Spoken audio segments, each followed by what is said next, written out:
I'm Ryan Szymanski, curator for Battleship New Jersey Museum and Memorial. And today, February 14th, 2025, we are in Philadelphia looking at SS United States for one of her last moves. Today, it is just about high tide. We're around 2:45 right now, high tide. So they are planning on moving the ship from the pier where she has been. I believe it's Pier 80. And they're going to move her right across this little inlet where she is to the other pier next to her, the one that has the stevedore sign on blue sides here. And that is going to get her over the hump of the silt that's filled in her berth in the meantime, so they can do that at high tide. And then the plan is that on Monday, President's Day, I think that's the 21st, they're actually going to tow her out of here, and that will be at low tide so she can fit under the bridge.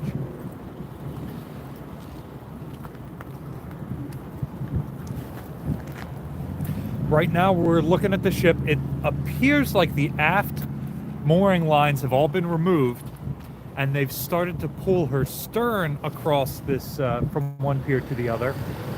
But the forward 4 or 5 bow lines are still all attached. They're pretty slack right now. The wind is blowing pretty hard out of the north towards the south, so in the direction they're trying to move her. We have seen some motion from up on the bow. There's at least 1 or 2 presumably line handlers up there, but we have not seen them cast off any of these bow lines yet. So far, we've seen 2 large tugboats. I believe they're both Moran. They're both at the stern of the ship, and there's one small craft here at the bow that might be standing by to push her bow over when the time comes for that. With our experience from moving the battleship, it's going to be pretty difficult for the line handlers on board. They have to pull all the lines up, take them to the opposite side of the ship. Of course, much of the midship section of the ship has superstructure in it, so there's not a straight shot to get over there. They have to drag those big, heavy lines. These are something like 6 or 8 inch wide lines to get them to the other side and then lower them back down to be made off here on the ship's starboard side, as opposed to the port side where she's been made off for something like the last 30 years. I think it was 1996 when she came here to Philadelphia.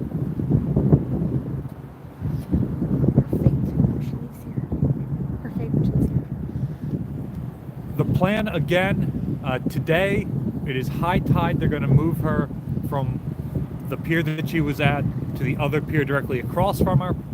Then on low tide on Monday, they're going to tow her out under the bridge. From there, an ocean-going tug is going to pick her up and take her all the way down to Mobile, Alabama, where they're going to do some more prep work preparatory to sinking her as the world's largest man-made artificial reef in Oskaloosa County, Florida, up there in the Panhandle. She'll be essentially one county over from the carrier Oriskany, which is right now the world's largest man-made artificial reef. And the idea is she will then be used as a diving attraction, and they're planning on continuing to work with the Conservancy. Okaloosa County is. So the Conservancy will have a museum space ashore, so divers can go and orient themselves to the ship, and aficionados can go and look at the various items that the Conservancy has collected over the last 3 decades or so, and then from there go on. Not all ships survive to be museum ships, so I can't. Nothing. Not all ships survive to be museum ships, so being sunk in as artificial reef is the next best thing, and it's a heck of a lot better than being scrapped. We're about a month. I can't read the screen. Okay, just go. We're about a month away, a month out from Kennedy being towed away to be turned into scrap. So that means of the 3 large historic vessels here on the Delaware River, Battleship New Jersey will be the only one left. She, of course, moved about 11 months ago to go into dry dock. So it's a shame that within the same 12-month period, she goes into dry dock to get maintenance work that'll keep her here for 30 years. But two other large historic vessels are being towed out for final disposal. Kennedy being towed to down to Texas to the breakers to be cut up for scrap, and now the United States going out to be turned into a reef. They're asking whether or not she's stuck by the stern in the mud. The stern's supposed to move, so I think we need to clarify what's moved. Okay. There's a question in the chat if the ship is stuck at the stern. We don't believe so. I suspect they pulled her out, and now the tugboats have to reposition around her port side so they can push her the rest of the way. But I'm not entirely sure how this evolution is going down. Battleship New Jersey was towed by McAllister, and we made some great contacts with them. We had some great pre-existing contacts, which is how we ended up partnered with them in the first place. But this job is being done by Moran, so we don't have the same contacts and the same inside information on what's going on. We're pretty much making guesswork based on our experience moving a ship of similar size. A little bit shorter, but pretty similar weight. The United States is actually a little bit taller than Battleship New Jersey. We're technically taller right now with the mast on, but it was easy for us to cut off that top mast. United States has nothing else easy to cut off to make it under the bridge, so she has to go under the bridge at extreme low tide, which is part of why they're doing this evolution in two stages. One today at high tide, and then another one on Monday at low tide. That way they're not holding the ship in the middle of the river over dark with winter weather and all that. Battleship New Jersey also made her move in several stages. For us, we went under the bridge, but then had to take on ballast water to be level when we went into dry dock. So something very different is going to be happening here with the United States. Do we have any plans to dredge? Do we have any plans to dredge? Yes. So we just got a question. Does the museum have any plans to dredge around the battleship? We have silted in significantly since the ship has been there. We have not dredged since just before the ship came to the pier where she is right now in 2001. Dredging of our pier is conducted by the Army Corps of Engineers. They do it for free. So it's all set on their schedule, and unfortunately it would mean shutting the ship down for probably multiple months, unplugging her again and towing her away. We tried for years leading up to our tow to get them to do it while the ship was not there over the roughly third of a year that we were away from our berth and closed to the public, and they were not able to accommodate us in their schedule. So not sure when it'll happen. It'll of course be a big expense because we then have to pay all the money to disconnect everything again, and then we're closed for a period of time, which of course is lost revenue as well. We're not interested in doing that again after being closed for a third of the year, this previous year. And then with big events like USA 250 happening this year and next, we really want to be open for as much visitation as possible. Likewise with the United States, I don't believe there's any plans to dredge. She being there for nearly 30 years will have silted in to a similar degree, but it doesn't seem to be anything concerning. They've already partially moved the ship.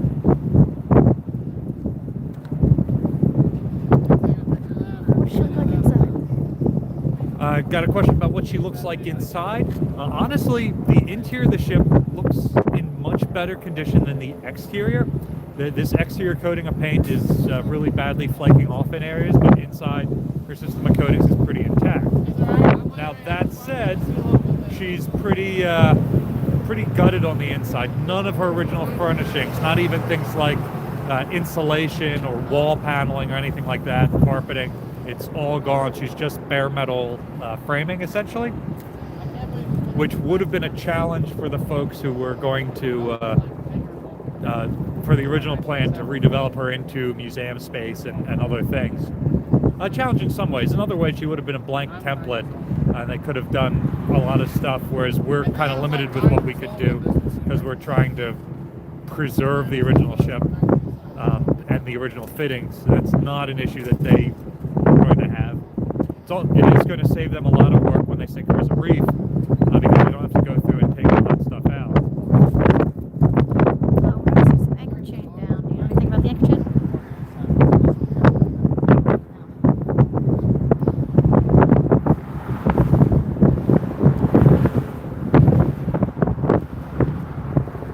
I just want to be stepping that by any chance. I want you to send me a video or that. It's posted online. Oh, it is. On the website? Or Battleship New New Jersey. Battleship New Jersey? I can't believe we've been here since 96. I was like 9 years old when that is. How old were you? 6. I was 9.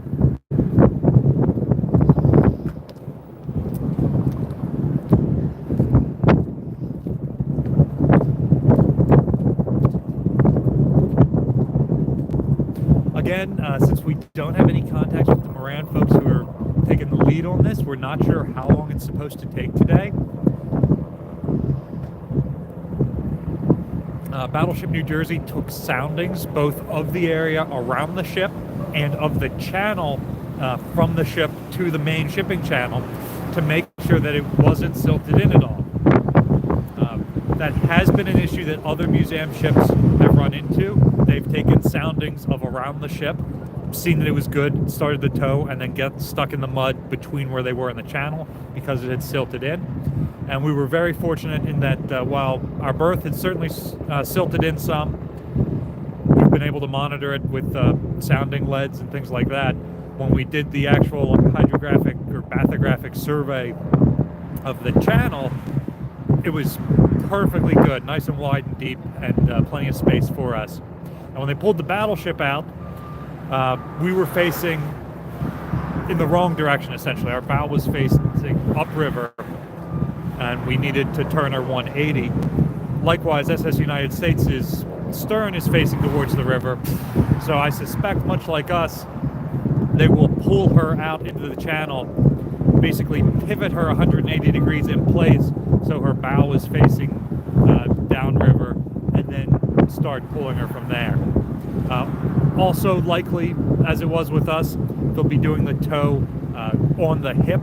The tugboat will be made off on the port side of the ship, roughly amidships, and that tug will be providing propulsive power. And then they'll likely have another series of tugboats.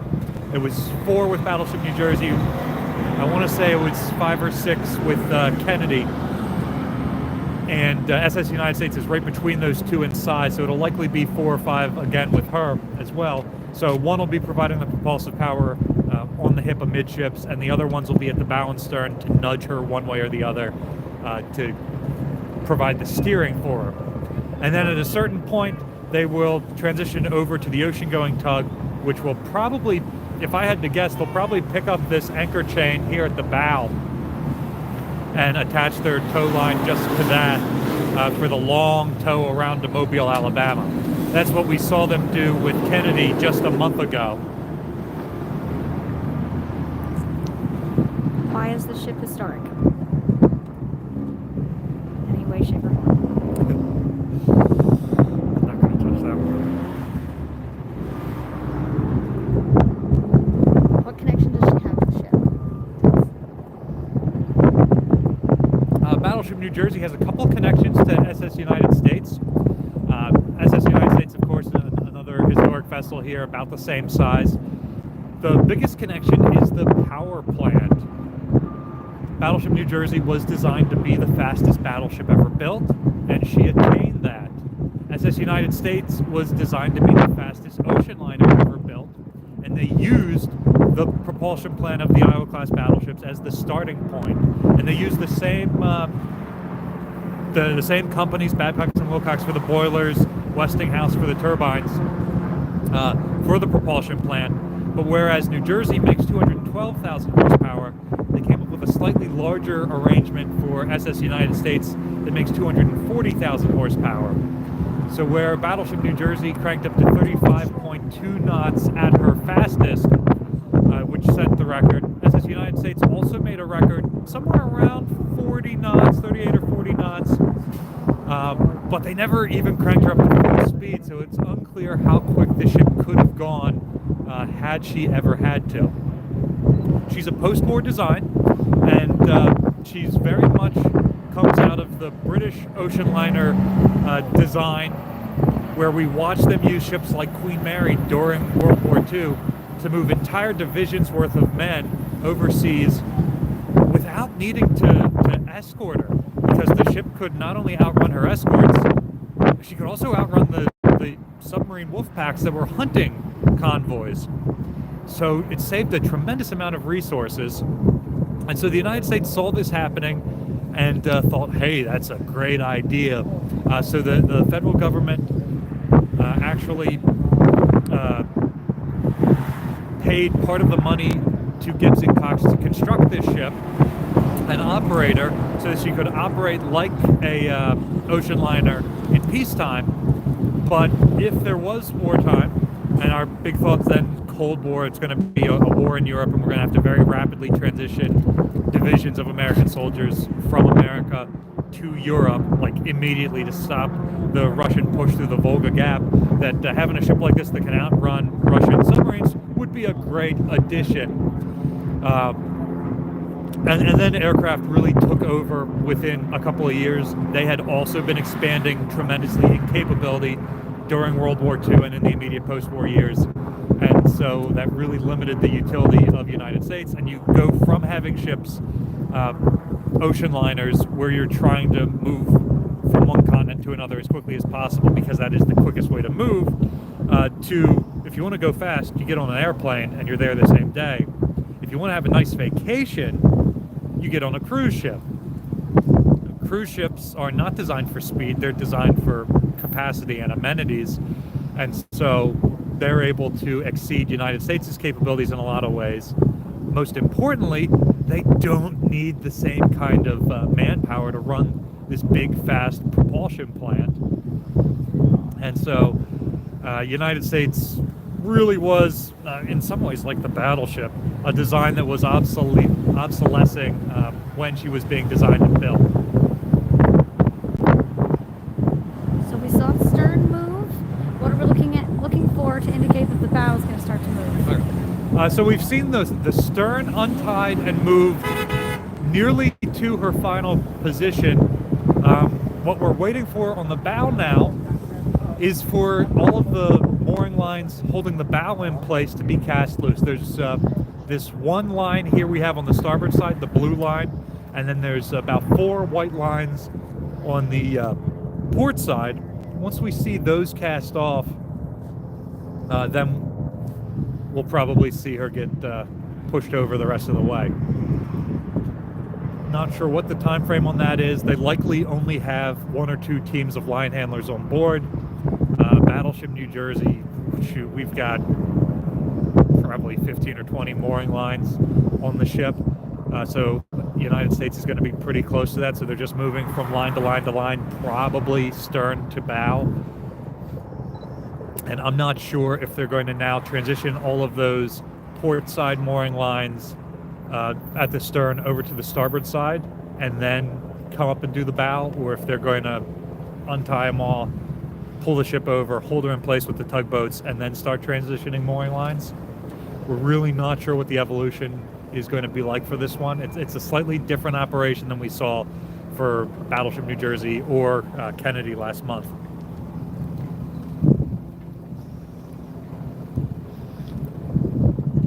What kinds of concerns do they have? Would any big ship have in a move, whether it's United States or Kennedy or us? Great question here. What kind of concerns do big ships have in a move? Our marine engineer told me when we were doing our walk through the ship that if I didn't have any concerns, then I wasn't imaginative enough. And God knows I had plenty of concerns and was up at night late for days and days ahead of time. You have no idea how much better it is standing here on the other side of the fence just watching things happen than it was being directly involved in that. there's all sorts of things that could happen. Anything from soundings not being accurate, the ship running aground, to even though we laser measured our ship to make sure she would fit under the bridge, and presumably the Conservancy has done the same for SS United States, we were still concerned that something could happen and she could run into the bridge. Man, open ocean tows, dead ship tows are always difficult. She does not have her original power generating capability, so she's not going to have any power on board. They might have a generator, I'm not sure, but without power, she's not going to have any pumps running. She's going to have very limited running lights and things like that. So you start to worry about collisions. You start to worry about if she gets progressive flooding somehow. Moving her opens up something that hadn't been previously noticed. That could cause issues. And then, of course, it's never really a great time to move a ship. Something can always happen. But, you know, it's winter. You could get one of those winter storms or hurricanes come around, and that could cause issues. It could part the mooring line. There have certainly been large ships that were under tow that lost their tugboats and foundered.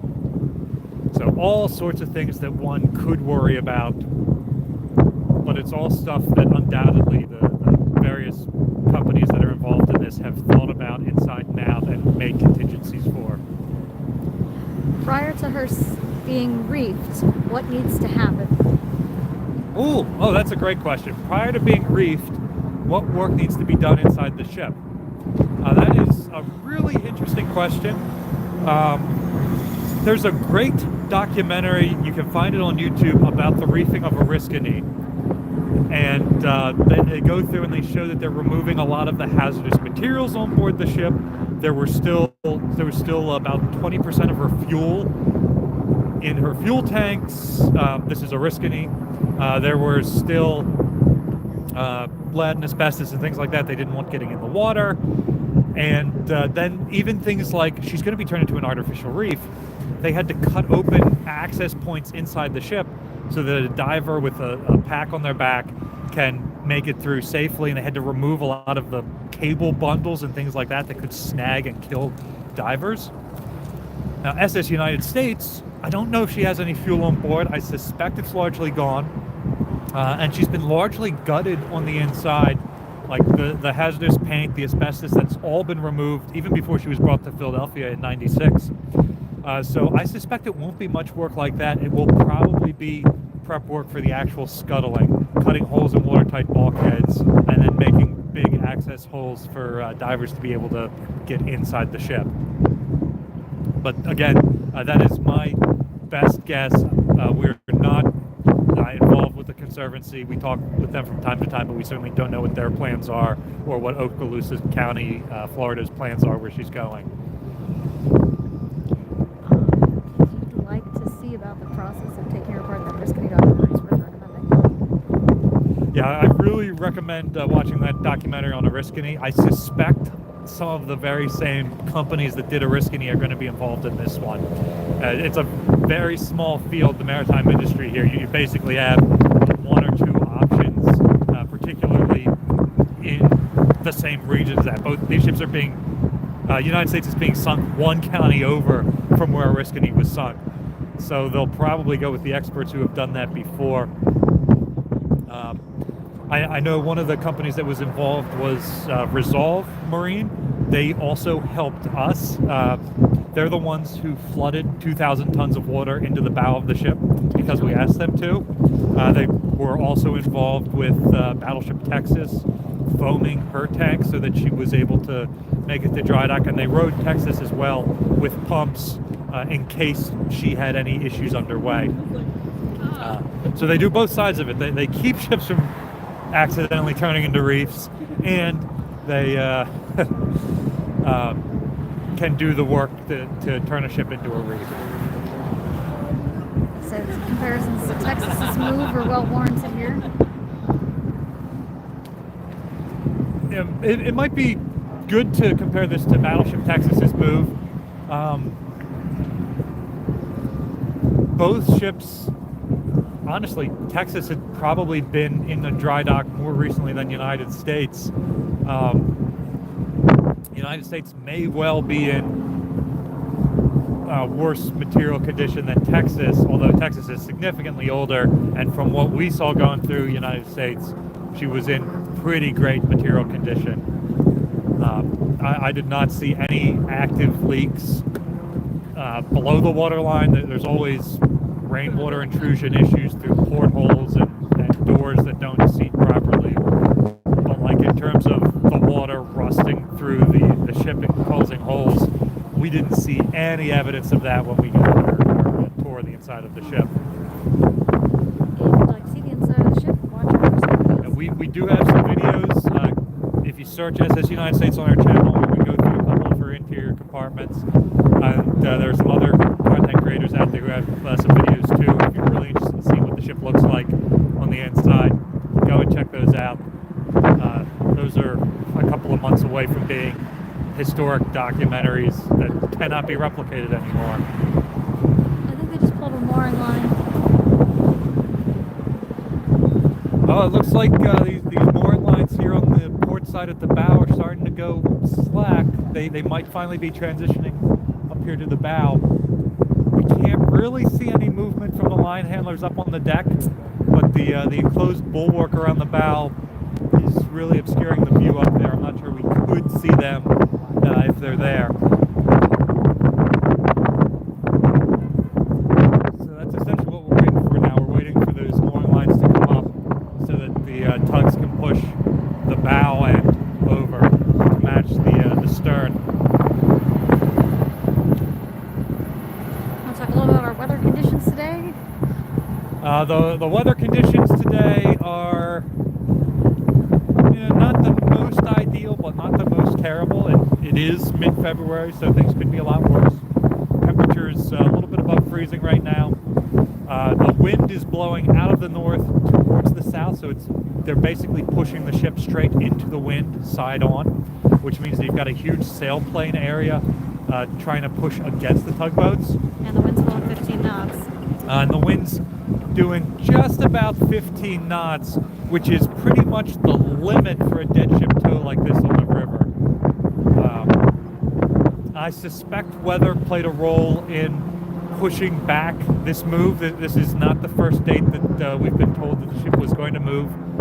But again, it's been a couple dates over the last couple of weeks, so weather very well could have played a chance. It's been a pretty snowy winter here in Philadelphia, including some snow earlier this week. Not that you could notice it because it's all melted in the last couple of days. Today, of course, is the Eagles Super Bowl parade. So Philadelphia is largely closed down. I'm pretty impressed with the crowd of people who's here to see the ship start her move.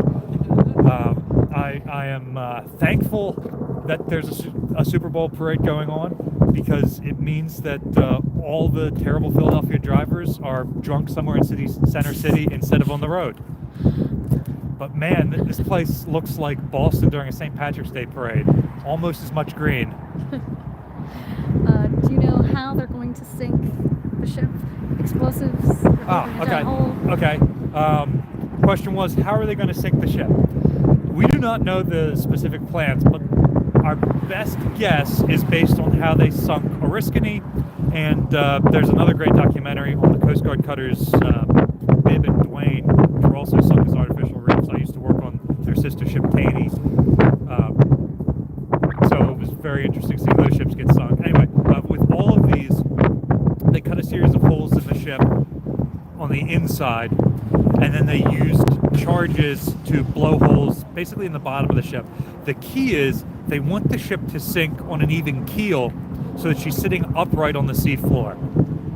It gives a better view for divers. A ship like United States is well over 100 feet tall, so divers may not even be able to go from the surface all the way to the bottom of the ship. So if she's sitting upright, they can still go and look at the bridge and some of the upper decks and things like that. So that's going to be one of the big things that they're calculating. They'll be looking very much at how the water will flow through the watertight compartments inside the ship, and calculating how big they have to cut holes to make sure that water is flowing pretty evenly port and starboard and fore and aft, so that she doesn't sink and land on her side, or roll over completely and land upside down.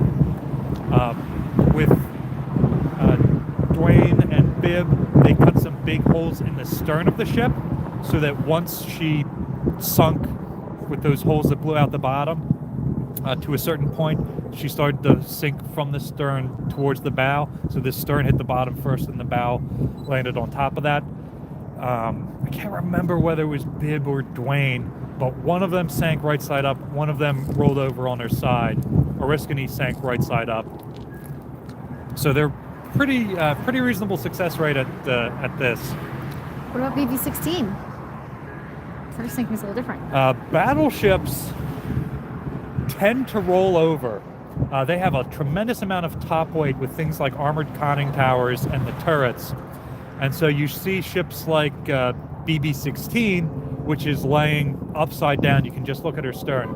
You see this a lot with World War II battleships that sink as well. Japanese battleships, pretty famously, they've got tall superstructures. Their pagoda masts, very similar to the cage masts on BB-16, often lead them to sink. It also doesn't help that typically battleships are broadside onto their enemies, and so they're taking all of their hits on one side, which causes them to roll over before they sink. Even the battleship Bismarck rolls over when she sinks, but then manages to right herself when her turrets fall out and she loses all that top weight. And on her way down, she flips back over right side up. Of course, she had 2.5 miles to go. The United States will probably be sunk in something like 200 feet of water.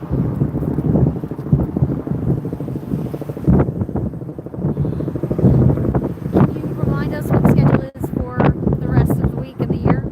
For those of you tuning in right now, today they are moving United States at high tide from the pier over here on my right-hand side to this pier over here with the blue building on my left-hand side. It's probably your right-hand side for those of you watching from the camera. So her stern is more or less at the new pier. Her bow is still at the old pier. They're doing this at high tide in case her berth has silted in any. When they move her on Monday, President's Day, the 21st, like 3 days from now, 3 or 4 days from now, they're going to do that move at low tide. Nobody but the United States has been in this berth for close to 30 years. The berth next to her, where she's moving to now, has been maintained because it infrequently has other ships coming in to offload. So they know that they can go from that berth out even at low tide. And that way they'll be able to hit the bridge at low tide and not keep the ship in the middle of the shipping channel overnight as a dead ship. Because any number of things could go wrong that could cause issues. So much better to move her from one pier to another and then do the second part of the move separately. Do you remember what time low tide is on a Monday? I do not remember what's going on. I think low tide on Monday is somewhere around 11:30. We think that the move is going to start a little bit before noon on Monday. So maybe 11:30. I wouldn't be surprised if they pull her out a little bit ahead of low tide so that she is reaching the bridge at low tide. That's the key there. They will likely shut down traffic on the Walt Whitman Bridge for the United States to get under her. The Walt Whitman Bridge has a clearance of a little over 150 feet. Other bridges on the Delaware River further downriver have 175 feet or more of clearance. They are used to getting more shipping. Big ships like this don't typically come under the Walt Whitman, where Battleship New Jersey and SS United States are. They stay on the other end, where, say, Dover, Delaware is, or where the Philadelphia Navy Yard is. And so these bridges, they could make lower. But one of the cool things we found out moving New Jersey is when you shut down traffic on the bridge will actually like bounce up something like 5 or 6 feet. So the weight of all the vehicles transiting the bridge at any given time presses the span down like one curator tall, like 5 or 6 feet. So that takes some of the height away from the ship. But SS United States is actually going to make this transit a little bit taller than New Jersey. Right now, New Jersey is taller than United States, but we did have to remove our mast, our radar antenna, and some other stuff to go into the bridge. United States has already lost some of her top mast, and you can't really lose anything else because of those big funnels. So they just have to take her at the lowest tide they can possibly get. I can see 2 mooring lines on her stern, maybe 3. Oh, okay, so we finally have an answer to one of our questions from earlier. They have gotten some of the mooring lines across from her stern to the new pier. When you get a chance, make sure you send it to me. So you can see that it looks like that's what they started with. They took all the mooring lines off of the stern, they moved them across the ship, and now they're tying them off at the new pier. And then they'll come back and do the same thing on the bow. They'll remove the bow lines, transit them over to the other side, move the whole ship over, and then tie off on that side. There were some concerns that because of the silting in, she wouldn't be able to make it across from one pier to another. Some concerns from folks like us on the outside who are watching and haven't seen the bathygraphic surveys or anything like that. But it sure seems like she was able to make it across without any issues. I suspect, but do not know for sure, Iowa-class battleships are much heavier at the stern. And so they're deeper drafted at the stern. I suspect the United States is going to be similar to that. So if her stern can make it, her bow can probably make it too, and we've got a lot less to worry about right now.